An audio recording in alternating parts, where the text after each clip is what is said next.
And now, Chapter 21, the story of the Syamantaka jewel.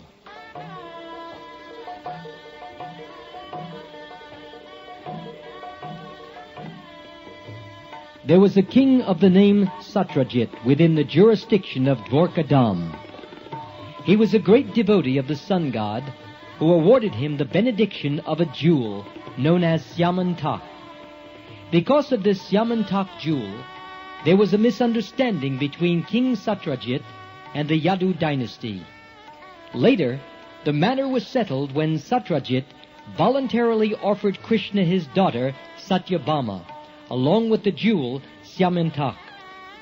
Not only Satyabhama, but also Jambavati, the daughter of Jambavan, was married to Krishna on account of the Syamantaka jewel. These two marriages took place before the appearance of Pradyumna, as described in the last chapter. How King Satrajit offended the Yadu dynasty, and how he later came to his senses and offered his daughter and the Syamantaka jewel to Krishna, is described as follows.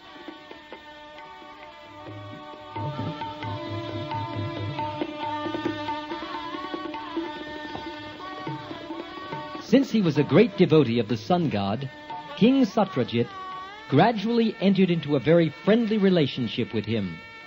The sun god was pleased with him and delivered to him an exceptional jewel known as Syamantaka. When Satrajit wore this jewel in a locket around his neck, he appeared exactly like an imitation sun god. Putting on this jewel, he would enter the city of Dwarka, and people would think that the sun god had come into the city to see Krishna. They knew that Krishna, being the Supreme Personality of Godhead, was sometimes visited by the demigods. So while Satrajit was visiting the city of Dwarka, all the inhabitants, except Krishna, took him to be the sun god himself.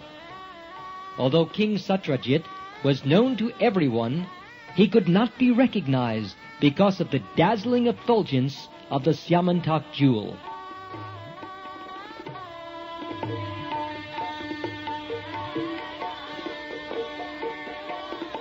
Once, mistaking Satrajit to be the sun god, some of the important citizens of Dwarka immediately went to Krishna to inform him that the sun god had arrived to see him.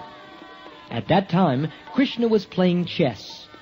One of the important residents of Dwarka spoke thus: "My dear Lord Narayan, you are the Supreme Personality of Godhead.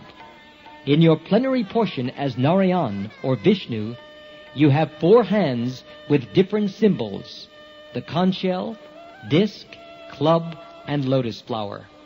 You are actually the owner of everything.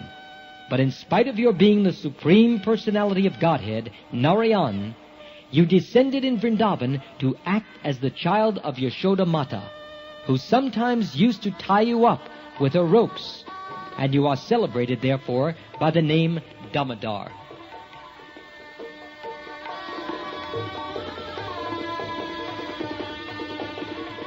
That Krishna is the Supreme Personality of Godhead, Narayan, as accepted by the citizens of Dwarka, was later confirmed by the great Mayavadi philosophical leader Shankaracharya. By accepting the Lord as impersonal, he did not reject the Lord's personal form. Everything which has form in this material world is subject to creation, maintenance, and annihilation. But because the Supreme Personality of Godhead, Narayan, does not have a material form subject to these limitations, Shankaracharya, to convince the less intelligent men who take Krishna to be an ordinary human being, said that God is impersonal. This impersonality means that he is not a person of this material condition. He is a transcendental personality without a material body. The citizens of Dwarka addressed Lord Krishna not only as Damodar, but also as Govinda, which indicates that Krishna is very affectionate to the cows and calves. And just to refer to their intimate connection with Krishna, they addressed him as Yadunandan, because he was born the son of Vasudeva, in the Yadu dynasty.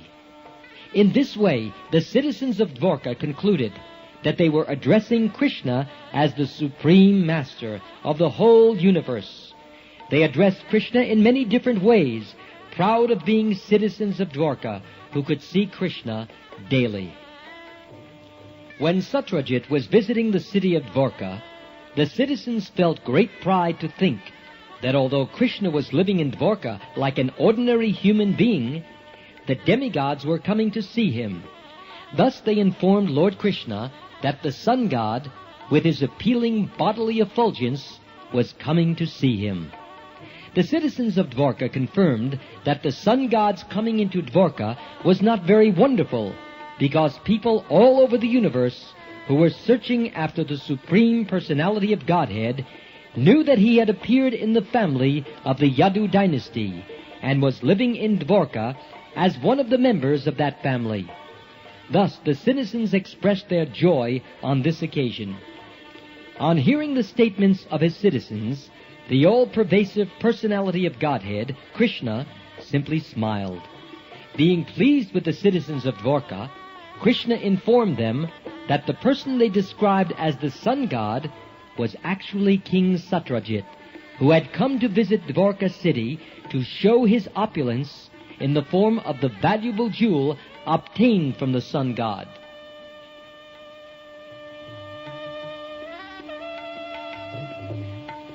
Satrajit, however, did not come to see Krishna. He was instead overwhelmed by the jewel Syamantaka.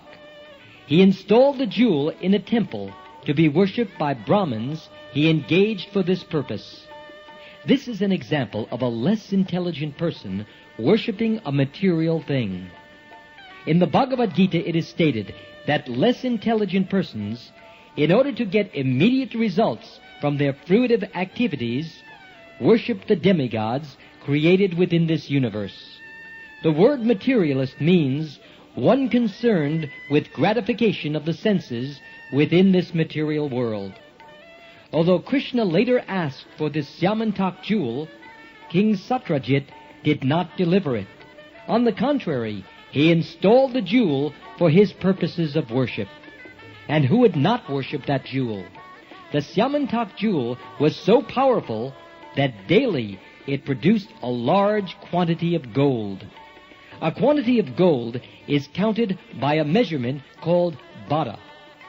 According to Vedic formulas, 1 bada is equal to 16 pounds of gold, and 1 mound equals 82 pounds. The jewel was producing about 170 pounds of gold every day. Besides that, it is learned from Vedic literature that in whatever part of the world this jewel was worshipped, there was no possibility of famine, and wherever the jewel was present, there was no possibility of anything inauspicious, such as pestilence or disease.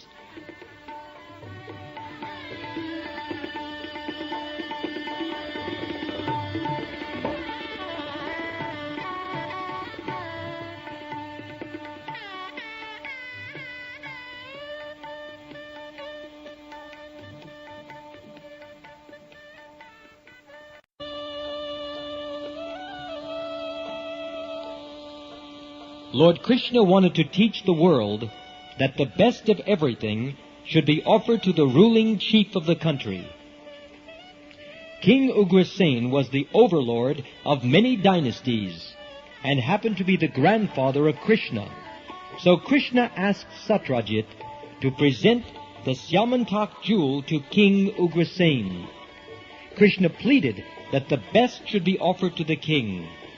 But Satrajit, being a worshipper of the demigods, had become too materialistic, and instead of accepting the request of Krishna, thought it wiser to worship the jewel to get the 170 pounds of gold every day. Materialistic persons who can achieve such huge quantities of gold are not interested in Krishna consciousness. Sometimes, therefore, to show special favor, Krishna takes away one's great accumulations of materialistic wealth and thus makes one a great devotee. But Satyajit refused to abide by the order of Krishna and did not deliver the jewel.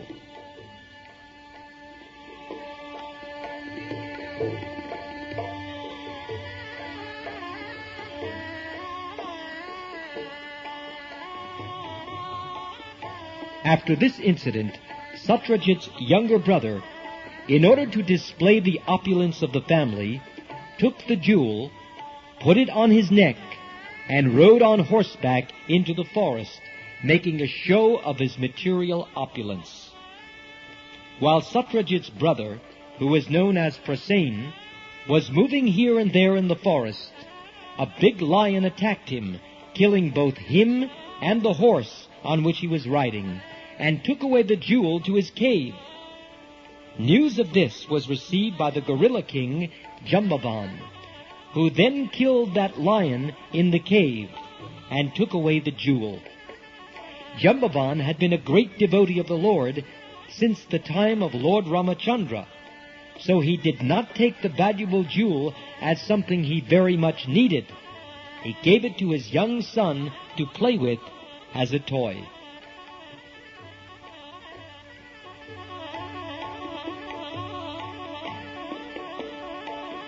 In the city, when Satyajit's younger brother Prasen did not return from the forest with the jewel, Satyajit became very upset. He did not know that his brother had been killed by a lion, and that the lion had been killed by Jambavan. He thought instead that because Krishna wanted that jewel, which had not been delivered to him, Krishna might have therefore taken the jewel from Prasen by force and killed him. This idea grew into a rumor, which Satyajit spread in every part of Dwarka. The false rumor that Krishna had killed Prasen and taken away the jewel spread everywhere like wildfire. Krishna did not like to be defamed in that way, and therefore he decided that he would go to the forest and find the Syamantaka jewel. Taking with him some of the important inhabitants of Dwarka, Krishna went to search out Prasen, the brother of Satyajit, and found him dead, killed by the lion. At the same time, Krishna also found the lion killed by Jambavan, who is generally called Riksha. It was found that the lion had been killed by the hand of Riksha without the assistance of any weapon. Krishna and the citizens of Dwarka then found in the forest a great tunnel, said to be the path to Riksha's house. Krishna knew that the inhabitants of Dwarka would be afraid to enter the tunnel. Therefore he asked them to remain outside, and he himself entered the dark tunnel alone to find Riksha, or Jambavan. After entering the tunnel, Krishna saw that the valuable jewel, known as Syamantaka, had been given to the son of Riksha as a toy. To take the jewel from the child, Krishna approached and stood before him. When the nurse taking care of Riksha's child saw Krishna standing before her, she was afraid, thinking he might take away the valuable Syamantaka jewel, and she began to cry loudly out of fear.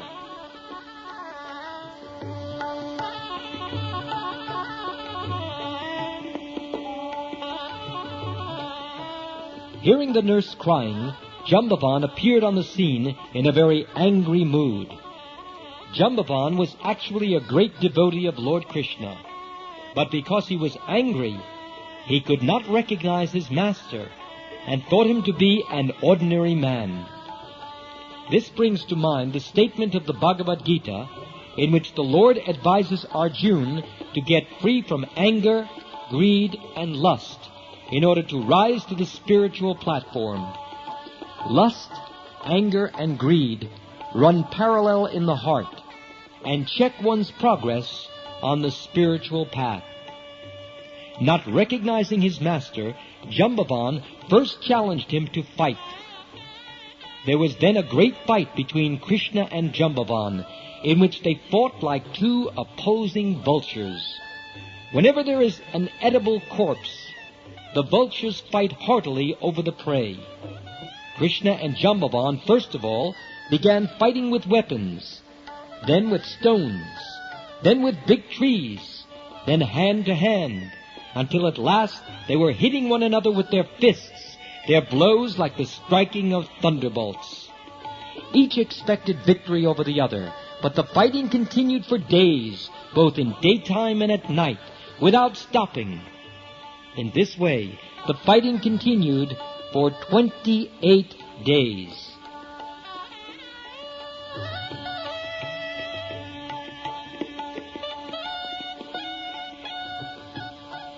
Although Jambavan was the strongest living entity of that time, practically all the joints of his bodily limbs became slackened, and his strength reduced to practically nil, for he was struck constantly by the fists of Sri Krishna.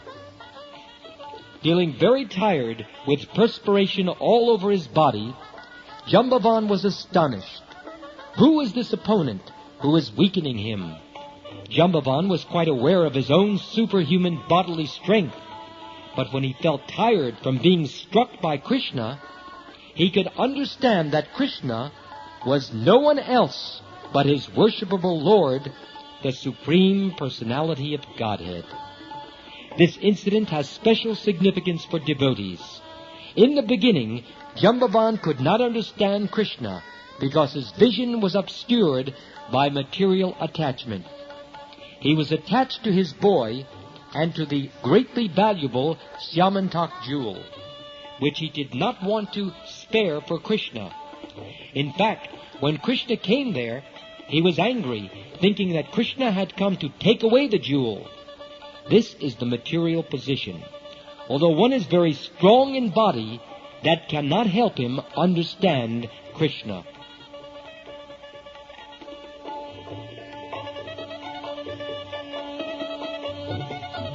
In a sporting attitude, Krishna wanted to engage in a mock fight with his devotee. As we have experienced from the pages of the Srimad Bhagavatam, the Supreme Personality of Godhead has all the propensities and instincts of a human being.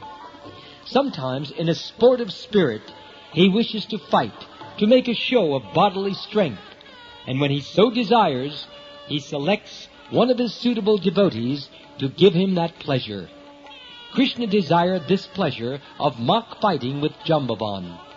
Although Jambavan was a devotee by nature, he was without knowledge of Krishna while giving service to the Lord by his bodily strength.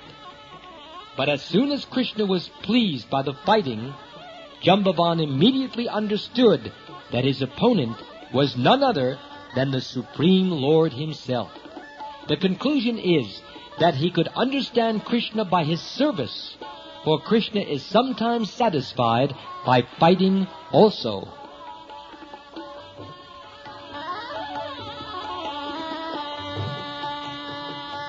Jambavan therefore said to the Lord, "My dear Lord, I can now understand who you are. You are the Supreme Personality of Godhead, Lord Vishnu, the source of everyone's strength, wealth, reputation, beauty, wisdom, and renunciation."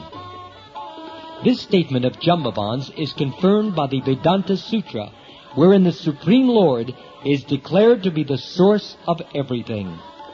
Jambavan identified Lord Krishna as the Supreme Personality, Lord Vishnu. "My dear Lord, you are the creator of the creators of the universal affairs." This statement is very instructive to the ordinary man who is amazed by the activities of a person with an exceptional brain. The ordinary man is surprised to see the inventions of a great scientist, but the statement of Jambavan confirms that although a scientist may be a creator of many wonderful things, Krishna is the creator of the scientist. He is the creator of not only one scientist, but of millions and trillions all over the universe. Jambavan said further, "Not only are you the creator of the creators, but you are the creator of the material elements, which the so-called creators manipulate. Scientists utilize the physical elements or laws of material nature to do something wonderful, but actually such laws and elements are also the creation of Krishna. This is actual scientific understanding. Less intelligent men do not try to understand who created the brain of the scientist. They are satisfied simply to see the wonderful creation or invention of the scientist.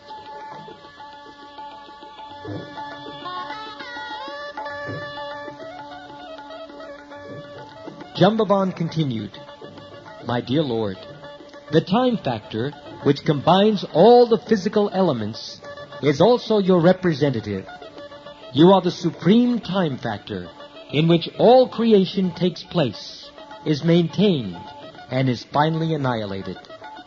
And beyond the physical elements and the time factor, the persons who manipulate the ingredients and advantages of creation are part and parcel of you. The living entity is not, therefore, an independent creator. By studying all factors in the right perspective, one can see that you are the supreme controller and Lord of everything. My dear Lord, I can therefore understand that you are the same Supreme Personality of Godhead, whom I worship as Lord Ramachandra. My Lord Ramachandra wanted to construct a bridge over the ocean, and I saw personally how the ocean became agitated simply by my Lord's glancing over it. And when the whole ocean became agitated, the living entities, like the whales, alligators, and Timingala fish, all became perturbed. The Timingala fish in the ocean can swallow big aquatics, like whales, in one gulp.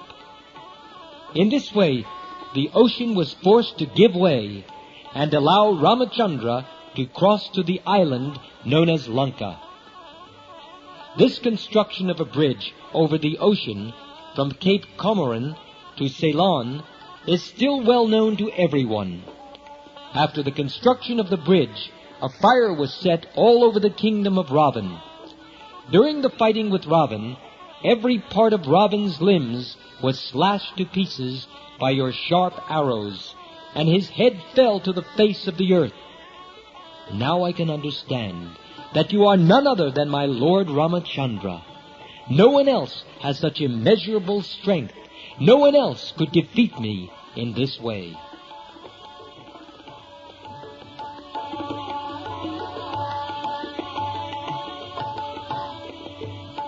Lord Krishna was satisfied by the prayers and statements of Jambavan, and to mitigate Jambavan's pain, he began to stroke the lotus palm of his hand all over Jambavan's body. Thus Jambavan at once felt relieved from the fatigue of the great fight. Lord Krishna then addressed him as King Jambavan, because he, and not the lion, was actually the king of the forest, having killed a lion with his naked hand without a weapon. Krishna informed Jambavan that he had come to ask for the Syamantaka jewel, because since the Syamantaka jewel had been stolen, his name had been defamed by the less intelligent. Krishna plainly informed him that he had come there to ask for the jewel in order to be free from this defamation.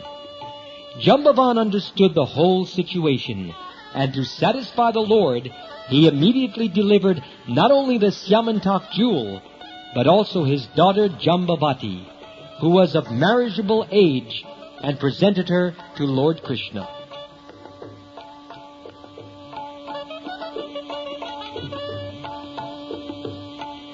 The episode of Jambavati's marriage with Krishna and the delivery of the jewel known as Syamantaka was finished within the mountain cave.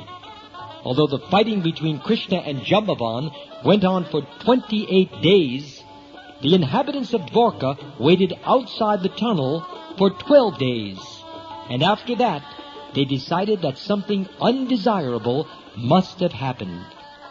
They could not understand for certain what had actually happened, and being very sorry and tired, they returned to the city of Dwarka. all the members of the family, namely Krishna's mother Devaki, his father Vasudeva, and his chief wife Rukmini, along with all other friends, relatives, and residents of the palace, were very sorry when the citizens returned home without Krishna. Because of their natural affection for Krishna, they began to call Satyajit ill names, for he was the cause of Krishna's disappearance. They went to worship the goddess Chandrabhaga, praying for the return of Krishna. The goddess was satisfied by the prayers of the citizens of Dwarka, and she immediately offered them her benediction.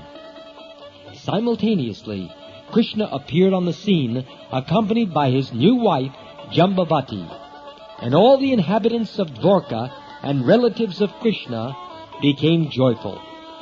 The inhabitants of Dwarka were as joyful as someone receiving a dear relative back from the dead.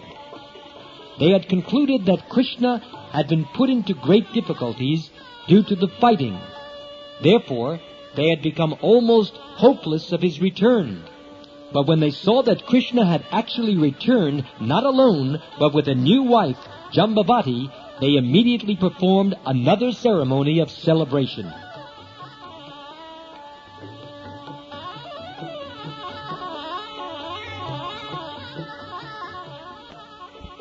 King Ugrasen then called for a meeting of all important kings and chiefs.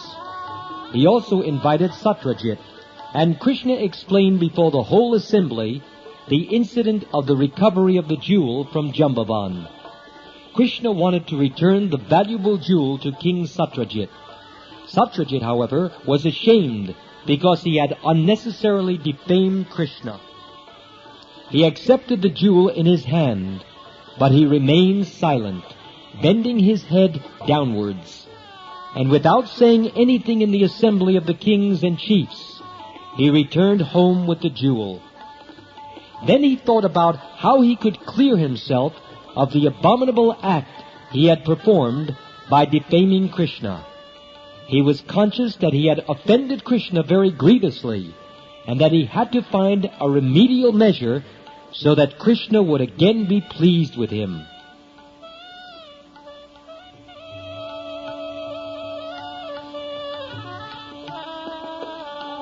King Satyajit was eager to get relief from the anxiety he had foolishly created due to being attracted by a material thing, specifically the Syamantaka jewel. Truly afflicted by the offense he had committed against Krishna, he sincerely wanted to rectify it. From within, Krishna gave him good intelligence, and Satyajit decided to hand over to Krishna both the jewel and his beautiful daughter, Satyabhama. There was no alternative for mitigating the situation, and therefore he arranged the marriage ceremony of Krishna and his daughter. He gave in charity both the jewel and his daughter to the Supreme Personality of Godhead. Satyabhama was so beautiful and qualified that Satyajit, in spite of being asked for her hand by many princes, was waiting to find a suitable son-in-law. By the grace of Krishna, he decided to hand his daughter over to him. Lord Krishna, being pleased with Satyajit, informed him that he did not have any need of the Syamantaka jewel. "It is better to let it remain in the temple as you have kept it," he said, "and every one of us will derive benefit from this jewel." Because of the jewel's presence in the city of Dwarka, there will be no more famines or disturbances created by pestilence or excessive heat and cold. Thus ends the Bhakti-Vedanta purport of the second volume, 21st chapter of Krishna, the story of the Syamantaka jewel.